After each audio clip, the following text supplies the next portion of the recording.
I didn't go that day to the park to pray. I was just walking, trying to outrun a thought I'd had one too many times. The sky was gray, but not in a stormy way. Just honest. Like the clouds had stopped pretending to be light. I sat on a bench that didn't belong to me in a place I didn't plan to be, with a heaviness I didn't know how to name. It was the kind of quiet that presses into your shoulders, not loud, but undeniable. I didn't come looking for answers. I didn't come to hear from God. I came because pretending was heavier than the ache I'd been hiding. I couldn't face the questions I didn't have answers to. Couldn't bear to hear another, "How are you?" when I knew I'd lie, so I sat. Somewhere nearby, beneath a tree that had seen more seasons than I had, there was a man. Not moving, not staring, just there.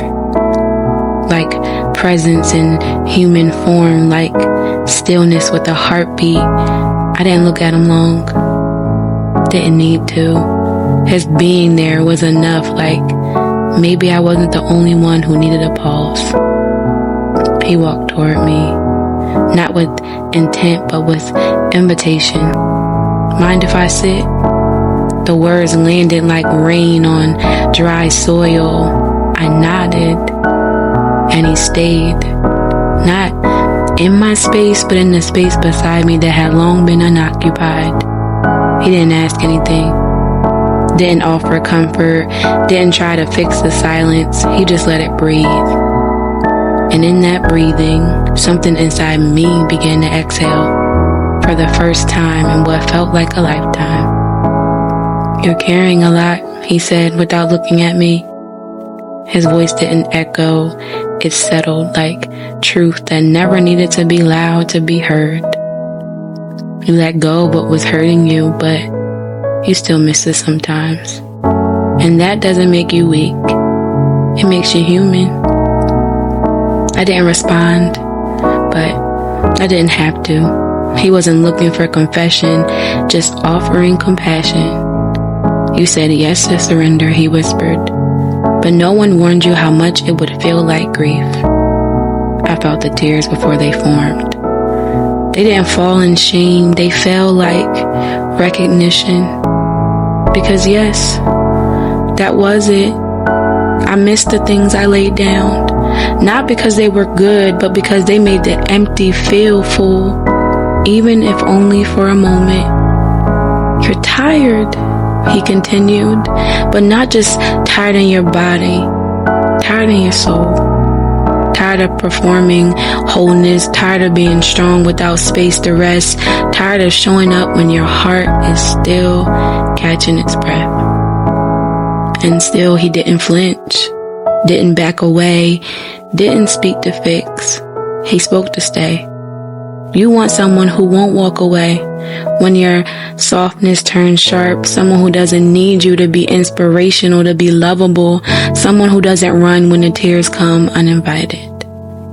And then his voice grew quieter, like he was naming something sacred. You don't want a God who just watches from far away. You want a God who sits close, who listens to what you can't say, who doesn't leave just because you've lost your words. And that's when I realized he wasn't speaking for himself. He was speaking for someone I stopped expecting to meet me in moments like this. Someone I used to believe could only be found behind pulpits and Sunday songs, but here, on this bench next to a man beneath a tree, I felt known without needing to explain anything. "I've walked where you've walked," he said softly.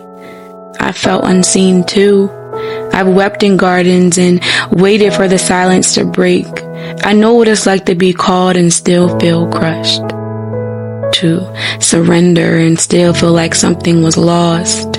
And then, as if reaching into memory, he handed me a folded paper. His hand steady, my heart was not. "This is for you," he said, "for the nights when I feel far, For the days when you forget I never left. I opened it, and this is what it said. Dear beloved, I saw you when the tears had no sound. I sat beside you when the silence screamed loudest. I was there when you had nothing to offer but your ache. I have not forgotten you. Not when you pulled away, not when you doubted, not when you chose lesser loves just to feel something familiar. You are not disqualified by what you lost or defined by what you let go. You are not too late. You are not too much. I have loved every version of you, the strong, the tired, the wandering, the unsure. I have seen your shadows and still chosen to stay. I have counted your survival as worship. I have received your questions as conversations. I have called your name in the quiet long before you knew how to hear me. You are not behind. You are becoming. I know it's been hard to trust again. I know surrender feels like loss, but I'm not asking you to prove yourself. I'm asking you to let me hold what hurts. I don't need you to perform.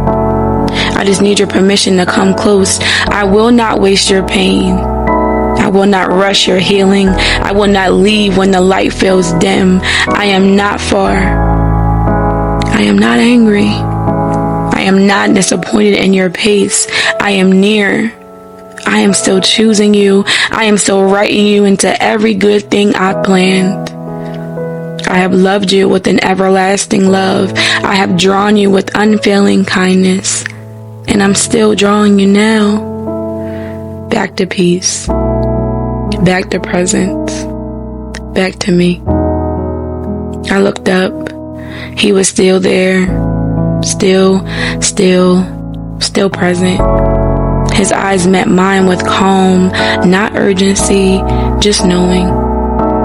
You don't have to prove anything anymore, he said. You don't have to fix what's already being healed. What's ahead isn't about striving.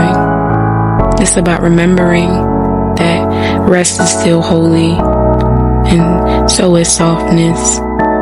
He didn't ask for a response, didn't demand belief. He simply remained. Unmoved, unshaken, unbothered by my becoming, like peace that never needed proof, like presence that never asked to be earned. This wasn't just a man. This wasn't a moment. This was a visitation. This was God in a form I could receive, with a voice I could finally hear. God didn't shout that day. He didn't part the sky or speak through wind. He waited for me. Not at an altar, but in the middle of my exhaustion beneath a tree I almost walked past. So, if you've been wondering if he hears you, sees you, is still proud of you, he does. And he is. He's not waiting for you to impress him. He's just waiting for you to pause, because when you sit still long enough, you'll realize you were never too far, never too messy, never too forgotten. You were just waiting to believe that God still wants the real you.